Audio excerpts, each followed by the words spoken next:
What's good, y'all? Welcome to my review for this week's episode of Uzumaki, episode 3, ladies and gentlemen. And overall, man, I have to say, this was a phenomenal episode, and this was honestly my favorite episode of the series so far. Now, animation-wise, easily far better than episode 2, but still not as good as episode 1. Apparently, episode 4 is going to be closer to the quality of episode 1. Probably pretentious, he mentioned in his video that he did on Uzumaki. Well, it was kind of more of a general, like, anime, what's going on anime right now. We'll talk about that. He talked about Bleach Core 3 just starting up and some other stuff as well. But he mentioned in that video that apparently, like, someone that knows, some that has connections with the anime or whatever says that episode 4 is going to look a bit closer to episode 1. We did kind of find out what happened with episode 2, man. As I predicted, it was indeed the episode was outsourced to a Chinese studio. That same Chinese studio did work on this episode as well. But they definitely learned the tech a lot better, because if you guys don't know, this show actually uses motion capture footage for its animation. Now, I'm not sure how it works, if it's all motion capture, parts of it are motion capture, others are hand-drawn, if it's like turned to 3D animation and then goes back and then rotoscope back to 2D animation, or how the whole process for the motion capture footage works. But part of the show is done through motion capture, which I thought was interesting, man, because if you guys didn't know, the director's previous work, at least, before he got kicked off the project after the first episode, the production seemed like it was his own shitstorm, man, probably because of COVID and, like, WB getting impatient with how long it was taking. But he actually also directed the anime for The Flowers of Evil, which is a fantastic horror anime that I highly recommend you guys check out if you guys have not seen it already. It's great, man. The entire anime of it was rotoscope, so yes, it looks kind of weird, but after the first episode, man, it'll stop bothering you, won't really know, and you'll stop really noticing, and you can just get immersed into the incredible story that the show tells, man. It's an incredible series, man. It only adapts the first half of the manga, unfortunately, man. I would have loved to have got second season to adapt the rest of it, man, but it's amazing, man. The Flowers of Evil is such an incredible anime that if you guys like horror, you definitely need to watch The Flowers of Evil. It's incredible. But yeah, that's what the director previously worked on. And so he's definitely one of those guys that likes to, like, which would also explain why the first episode felt uncanny. The image so good that it looked a little uncanny. It's because of the motion capture. And that's probably why those two cuts we saw from the previous episode looked so bad, was because those were probably motion capture footage, and the team just didn't really know how to utilize technology properly. Well, this one, they definitely learned from that episode, and this episode definitely did look a hell of a lot better. But yeah, man, that's all. But yeah, man, this episode was fantastic. And like one of the producers apparently mentioned that like they had like 3 or 4 options. It was either not release anything, just release the first episode, or just say fuck it and release them with their warts and all, man. And which is definitely what we got, the third option. But yeah, man, like I said, episode 2 is still pretty good outside of those 2 bad cuts. Episode 3, no bad cuts to speak of, man. This whole episode looked fantastic, man. Drawings were on point as usual, man. And yeah, man, fantastic episode. Anyway, guys, let's just jump right in. We start the episode off back at the hospital where Shuichi tells Kirei about the cochlea, if I'm pronouncing it right. That's basically the organ in the ear that allows you to register sounds. And guess what? It's in the shape of a spiral! Yay!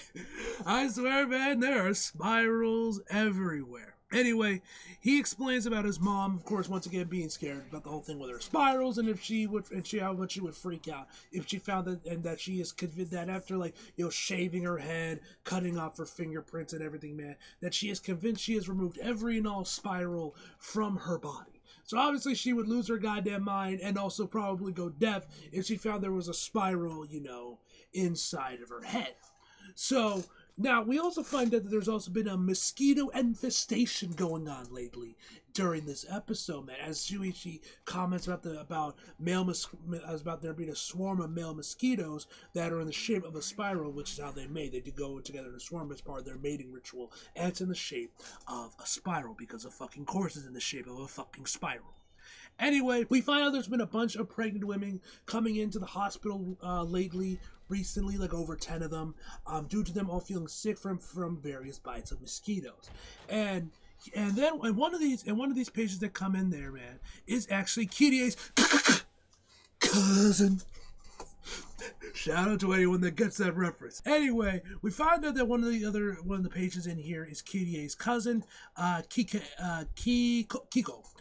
Is her name, and she goes in there, and she's once again also a pregnant woman. She has like mosquito bites all over her face, man.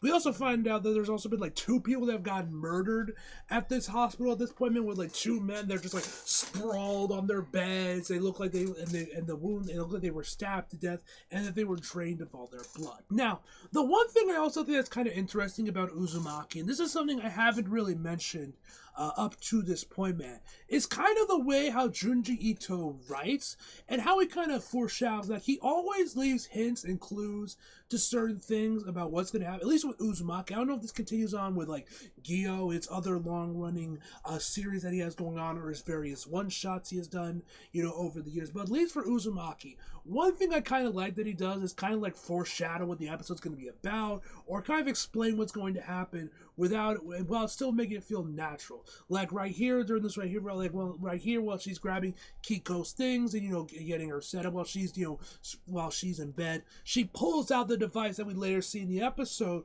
used by the pregnant women to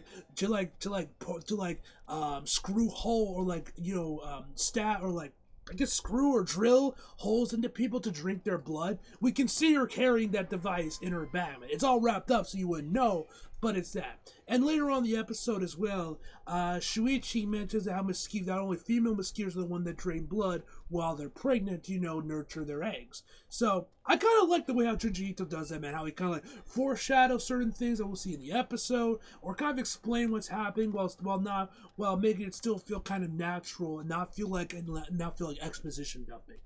That's something I always thought was pretty cool. Anyway, after that's all going on, man, we then cut to see her late at night while she's sleeping, and then when she wakes up or when her eyes open, her eyes are rolled. She has no pupils. Her eyes are rolled back in the back of her head or whatnot, like she's the fucking Undertaker, man.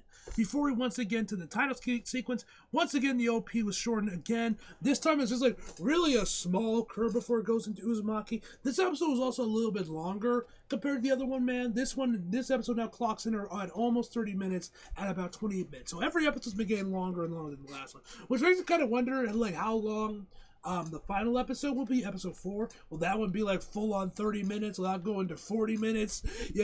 We'll find out next week. Or maybe we'll be back down to a normal 24-minute episode. We'll have to wait and see on that, because the last 2 of these episodes, because it seems like the show's been each episode's been getting longer and longer than the previous one. But anyway, man, we see this old woman kind of come out of the water. No lie, this thing kind of reminded me of the zombies coming out of that lake or whatnot from Land of the Dead back in 2005, man. Shout out to anyone that's seen that movie.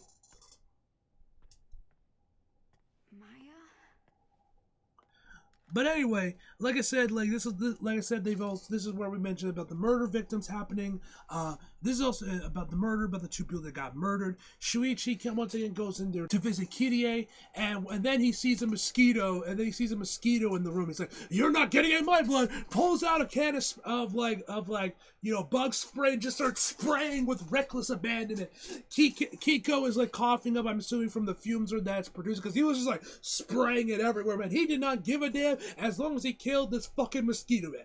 Which he did. He picks up the mosquito. This is what he mentions about female mosquitoes being the one that drain blood to nurture their eggs, as I already mentioned earlier. Anyway, the nurse catches wind of this and basically kicks him out of the hallway. While Kirie goes to open the window open to let out some of the fumes, and mention that Shuichi has been acting a bit strange lately, which we see later on in the episode, man. This man seems to be the curse of the spiral seems to be really effective, because when we start to see him again in the second half of the episode, man, the dude looks like a fucking zombie, man. The man just looks dead.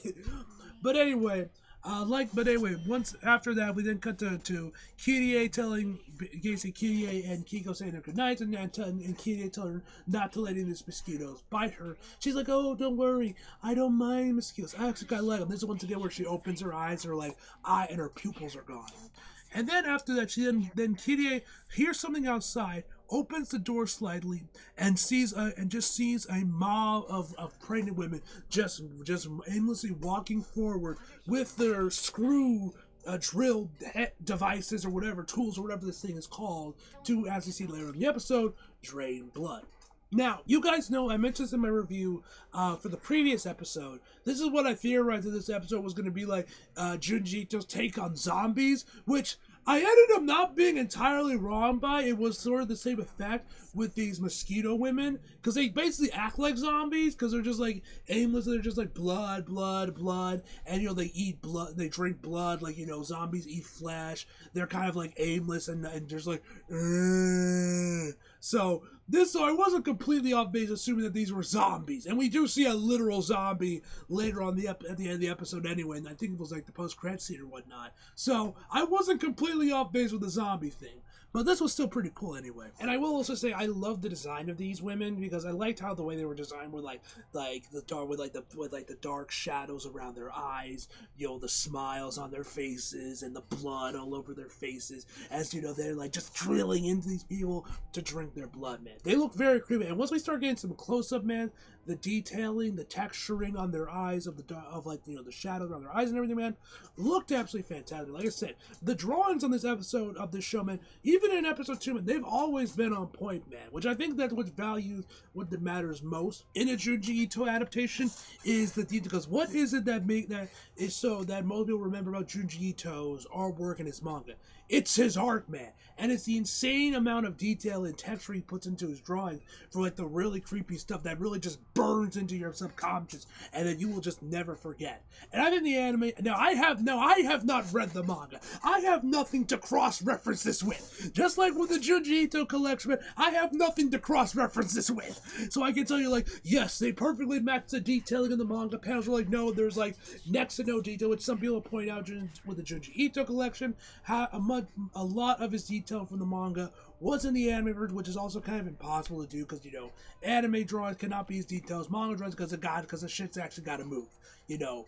But I think the anime's done a good job of matching. Like I said, at least from the iconic shots I know of from the first episode, they looked very much on par with the manga, and I assume that is continuing onward for the other 2 episodes as well. But either way, man, I love the design of these women, man. They looked really, really creepy. But anyway, she decides to investigate further. She ends up sees them once again, you know, using their drills, their hand drills to dig in there and get the blood out there. One of them ends up spotting her. You're like, you shouldn't be here, and they start chasing after her. She, of course, trips, and then like another guy finds her, and the women take over and drink his blood. A nurse comes in there, and a swarm of them drink her blood, man. And they're like, I have reached my fill. So they all take out. So they've already got their fill, man. They're ready to take their leave. But then she was like, oh, bitch, I didn't know. I know you thought I forgot about you, but I did not. You know, and once again, go after Kide. She manages to get into a door, and then she's like, Kiko, help me. And then we see Kiko is also one of these mosquito women, also carrying the drill as well. And then she grabs the bug spray and just starts spraying the women, and this is what finally causes them to flee away from her. So then we cut over back to Shuichi's grandma, which also, one of the things, this is something I did not even recognize, because you guys know I haven't watched the episode. I watched the episode sub, and then right before I started recording the review, I usually watch the dub version, because I've also been busy with like the Hiroaka review last week, you know, this and Bleach, you know, the last couple weeks as well. So I've had a chance to, while the Bleach reviews are rendering and exporting, to, you know, watch the dub version of the Uzumaki episodes. This is something that just, for some reason, just never clicked in my head until this episode. I don't know if it's because she changed her voice for this episode, compared to the previous 2 ones, but actually, Shinichi's grandma is voiced by Kona Kamaru from Blue Exorcist. So I thought that was pretty cool that she was in here too, man. But yeah, but anyway, by the way, her performance here as well as her seiyuu were both spectacular, man. Anyway, a centipede starts to crawl into her ear, which, you know, like anyone, freaks her the fuck out, and she like, and the centipede falls onto the ground, but then it turns into the shape of a spiral. Then she like sees it and starts hallucinating that it's her husband, and he's like, I will be one with the spiral in your ear. I just want to crawl in there and sleep in there. You know, very creepy stuff, especially with the dub, man. With the dub, kind of like, like kind of add to the creep factor and dialed it up to like dialed it up a few notches for me, man. Like this shit was hell creepy. Once again, the key animation, the drawings, man, right here are spectacular, man. Very creepy stuff, man. Just you guys saw my reaction, man. I was creeped the fuck out here, man. I was just like, goddamn. So now is morning. All the pregnant women are back to being sane, normal women, just enjoying their time. Kitty, I'm assuming, is trying to tell them that they drink blood like mosquitoes. The doctors, of course, won't listen to, which actually the doctors are actually voiced by Kurt Thornton and Kaiji Tang. So little fun fact for you guys for the dub episode of this one, and they both sounded amazing here. Anyway, we cut back to Shuichi and his mom. She's trying to tell her about the whole thing with the spiral and everything, man. He's telling her that dad is dead and that's only a dream, and then she rushes back to the doctor's office to see for herself if there is indeed a spiral in her ear. But when she gets there, the graph that showed off the human body, human anatomy, is of course talking because of course there's a spiral in her ear, because obviously that would set her over the edge if she did indeed have a spiral, if she found she had a spiral in her ear. The doctor just like, oh, it's out of date, so I got rid of it. And she's like, and she asks, like, do not lie to me, is there a spiral? She's like, a spiral? Don't be ridiculous, there's no spirals in your ear. Then we cut back to her again. Now her IV drop is now starting to swirl together in the tornado. Once again, she's hallucinating her husband about spirals, and then she like throws her IV thing onto the floor. It cracks the IV thing. The thing that she had, the needle she had in her arm, she takes out there, and while it's dropping in there, it turns into the shape of a spiral. Once again, she hears her husband in her head. This causes her to grab scissors, which this is also another bit of Uzumaki that I actually had seen the manga panel for. But I didn't know this was from Uzumaki, when she's right about to jam scissors into her eardrums to take out the spiral. And the reason I know about this because it was actually that manga panel was used in a video from Bob Samurai. Shout out to any OGs that remember Bob Samurai, man. For any of you guys that know, he was an OG anime YouTuber, man. He still makes content, as far as I know, but he was definitely one of the OG anime YouTubers way back in the day, man. But yeah, he's still around, man. He's even doing some sewing shit on his Instagram he posts about, but. Yeah, man, shout out to Bob Samurai, man. And shout out to any OGs that watch him, man. I definitely used to watch my bed back in the day as well, man, so shout out to him. But anyway, she jams the scissor in her ears. We don't actually see her jamming it, but we see her right before she goes in there. We cut back to Shuichi's doctor be like, whew, man, that was a close call, man. When I made it, that was a close call there. Good thing I got rid of that diagram. They hear her scream, and then we see her face all casted up, man. It's all bandaged up. It's like, my body's turning and turning and twisting. I don't want to be a spiral. And then we cut to her funeral. Now, we don't know what the cause of death was. It could have been an infection from her ear thing, blood loss. She could have just given herself a heart attack because of her trauma and everything, man. Her fear of spirals, that she just gave herself a heart attack and that killed her. We don't know what the cause of death is, but those are my theories. Anyway, we cut back to Kitty, and she's like eating some, and she's having some food. She takes one bite of it, and she's like, you know what, I'm full. And then she's just like, what do you mean? You barely touched it? And she says she doesn't like the taste of the mushrooms. It tastes like blood. Now, of course, while she doesn't like it, all the pregnant women, they eat this shit up. They're like, oh my god, those mushrooms are so delicious. Yeah, I heard a doctor says they're good for you, so you can eat as many as you want. Oh, I would have done it regardless, man. I would have done it regardless of him saying it, man. They're just so good. So, that should tell you everything you need to know. And then we get to one of the creepiest parts of the episode, man, especially with the dub. Like, the dub for this episode, man, was spectacular, man. They cooked. The dubcast cooked with this episode because they go back over to the nursery and they see that all the babies are straight up talking, having full-blown conversations with each other, man, speaking in coherent sentences, man. It's some shit out of Rugrats, but way creepier. Especially with the dub, man, because they actually do sound like babies, at least to my ears. They do, man. It's some creepy shit, man. So then if that wasn't bad enough, man, we see a mushroom grow out of one of the baby's stomachs and just like, it's just chilling there up in the air, man. Like, I was just, you guys will see it's my reaction, which is already up on the channel. I was just like, what the fuck is this? So then they rush over to the doctor's office. The room is now covered in mushrooms. Shout out to The Last of Us, man, because I'm sure I'm not the only one that got like Last of Us vibes from this part of the episode, man, with all the mushrooms. Obviously, Uzumaki predates Last of Us by like a decade or something, but it definitely did remind me of The Last of Us with, the clickers and that whole stuff, man. Then they meet up with one of the doctors, man. He tells how baby's cuteness is a weapon, man. And then we find out that these babies and that the mushrooms that they were eating are actually placentas from the baby's umbilical cords. He keeps trying to take them up, but they end up always keep regrowing, and like no matter what he does, they always keep regrowing and growing into placenta, showing how determined they are to return to their womb, their preferred existence. They rush into the room that's right in front, that's right behind them, man, and that's where we find Kike, her stomach is split in open, man. It's been sewed up, man. She is completely naked, man. This was probably the biggest what the fuck moment in the episode, man. And easily the creepiest moment in the episode, man. You guys will see my face. I was absolutely horrified and mortified by what I was seeing, man. It's a grisly sight, man. And that's also what I think. And by this point, she is like almost like fully assimilated to a mosquito, man, because you see her tongue is different, man, which I'm assuming is supposed to represent and resemble a mosquito and how a mosquito, drains blood and everything, man. And this is another reason why I just love Junji Ito's take on horror, man, because where the fuck else do you see this, man? Like, who comes up with this shit, man? And that's what makes Junji Ito so interesting in the horror realm, because he just comes with the most creative, just wildest shit you will ever see in horror, man.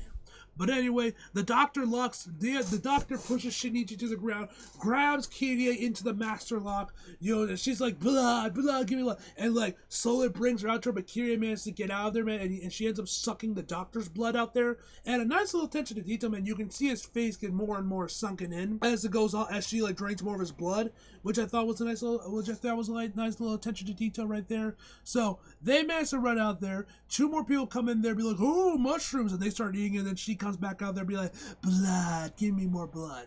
So then we cut to Kirie finally being discharged, man, and she gets the fuck out there as soon as possible, and she did not want to spend another second at that hospital. And this is when we also get to see Shinichi start to look like an absolute fucking zombie. His face is sunken in. He has hardcore eye bags going on there, man. Very, very much heavily shadowing, man. The way he moves everything in the sound, he just sounds like a fucking zombie. This man looks like he hasn't slept in days. He ain't doing so hot, man. Shuichi is not doing so hot right now. But anyway, he tells her that where her house is now completely contaminated with spirals. Before we head cut over to her house, where they're having dinner, man, and they told like, oh, don't worry, Shinichi, eat up, man. And the man just starts chopping, just golfing down this food like he's fucking Goku, man. Man looks like he hasn't eaten days, man, as he's just wolfing down this food. It was kind of crazy. And as he's going to town on this food, he ends up seeing that the plate has spirals on it. And we find out that Kirie's dad is basically, after talking with Shuichi's dad, has also become obsessed with spirals. He's like, yes, the true art of spirals. He has enlightened me. And then we see Kirie check out some of his other works, which is also littered with spirals once again. And then she knows that there's even faces on them that look like Shinichi's parents. We then cut to Shinichi checking in on Kirie's dad and asking her about what's going on in the kill, because he can hear his parents from there. And he's like, there's nobody in here. And then he like grabs a brick and throws it at him. Then like what looks to be like their spirits almost come out of the fire, and then they turn into like these clay sculptures, or these clay pieces, or whatever you want to call it, from there, all with spiral shapes all over them. So yeah, more spirals. It looks like now Shinichi is getting really affected by the spirals as the entire house catches fire and just completely burns down.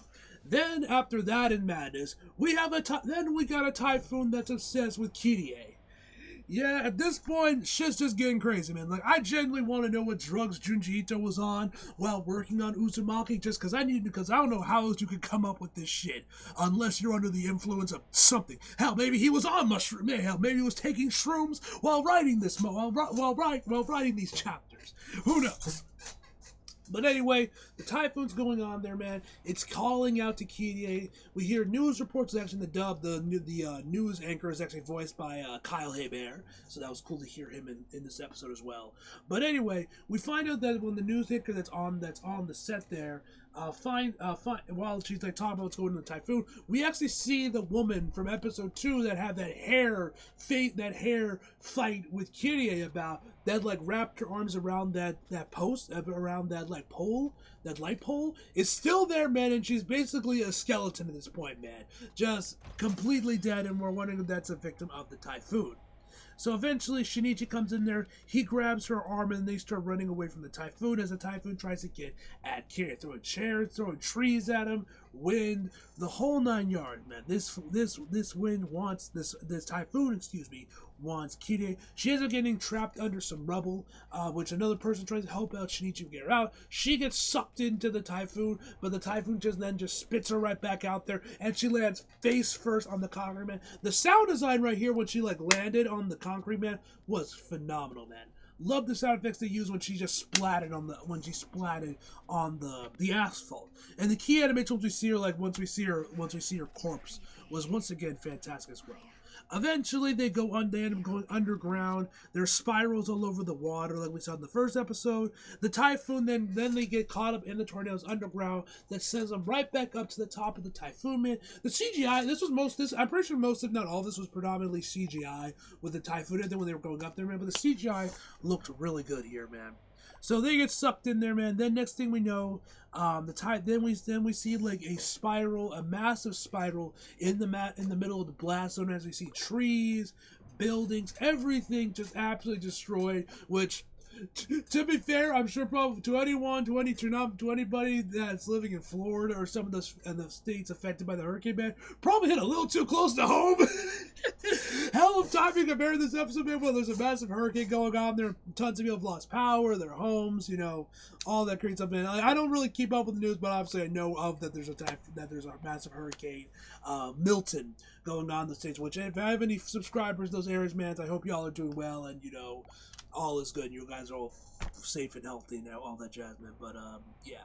Anyway, massive left turn aside. Let's return back to the episode. They're now hunkered down in like this cabin in the woods or whatnot, man. They're shocked and her father comments about how this house apparently predates the Meiji era, and he's surprised that it's still standing this typhoon. And Kirie comes like, yeah, I guess it looks stronger than it actually is. And then we find out there's a peephole in the house that they're in, and one guy is just staring through it, man, looking in on her, man. And the shot itself, man, now, while this was creepy as hell, man, once again, the key animation here looked amazing, man. The shadowing that's completely covering up his body, the texturing on it, man, looked spectacular. So then her brother goes off about there being monsters outside, and that they're like that eats the neighbor's dogs, and apparently that's already taken some victims. Her mom is telling like there's no such thing as monsters. Someone's at the door, which ends up being their neighbor. Wakabayashi is his name, and he tells them basically about the moaning going on outside, that there's a mom and her son living like next door to them, and like it's her son that's doing most of the moaning because he's like deformed or whatnot because of a chronicle illness, and that's where all the monster rumors started up, so there's no monster. He's like, well, I'm sure glad that's been cleared up, and there aren't any actual monsters. Her little brother, I mean. Anyway, after that, we then see Kirie once again hears the moaning once again, and it sounds like the cryings of an old woman. So she ends up going checking out with Shinichi right behind her, and we find out that it's indeed the mother crying because her son is dead. Now, this is something I didn't mention this right before when Wakabayashi was introduced, but this dude instantly gives off creeper vibes, man, already, because he's asking you're like, oh, what do you think happened to his corpse? What did it look like? And it's like, oh, some my place to say, and then he keeps prodding her about it. he's questioning her about it, and she's like, I don't want to talk about it, and just ends up leaving. Like, and then he, like, looks at her and everything, man. Like, instantly, man, gives off creeper vibe. By this point, I'm pretty sure most of them, not all of us, had already figured out that he was a peeping Tom that we saw a bit earlier on, which ends up being confirmed in the very next scene. Once they get back inside, we see that he's watching into the peeping hole again, like, oh, you're such a strong-willed woman. You know, I can't take my eyes off you. But then, whatever started to affect the sun starts to infect him. He becomes a creature with all these, like, horns or whatever coming out of him, man. Kiri runs away. She managed to get outside, and then right before he was about to close in on her, he also eats a rat. So, there you go. There was indeed mice in there. But once he starts to close in on her, the dude gets impaled by a fucking tree. And then, for some ungodly reason, Jack in the Box, yes, Jack in the Box, makes his return as well, where he starts hopping around like a fucking kangaroo, and then eventually his, like, legs come off, his entrails spill out of his body as he's all stitched up like Frankenstein's monster, who, fun fact, in the dub is actually voiced by Eric Kimmer? I believe they pronounce the name. Who you guys know voices Senpai and Nagatoro, so fun fact for you guys. But anyway, he starts hopping around, his legs and like his entrails fall out there. Then he starts hopping around on a spring, leaps over her, and then just face plants on the floor, and then we get a close up on his face, which looked amazing, by the way. Key animation looked great out there as well. So yeah, don't know what the point of that was. Felt honestly kind of random, just throw him in there in the last second, be like, and then like do nothing. So that was kind of weird. Anyway, after all that, man, that is where the episode ends, or at least when the credits roll, because we do get a post-credit scene where the neighbors that are living in this area, man, find Wakabayashi's corpse on the roof. As we get some narration from Kirie saying that their strange will keep happening, and by this point she's already become numb to it. And that, ladies and gentlemen, is where the episode ends. A phenomenal episode, man. A masterful episode, man. Now, originally, when I saw this episode during Toonami, I originally gave this episode a 9. I was originally thinking I was going to give this episode a 9.5 out of 10. But after rewatching this episode with the dub, man, we're going up, bro. So my final verdict for this episode is going to be a 10! Out of fucking 10, ladies and gentlemen. As always, hope you guys enjoyed the video. Leave a like if you did, subscribe if you're new, follow my socials if you feel like it, links across below, and as always, come back for more.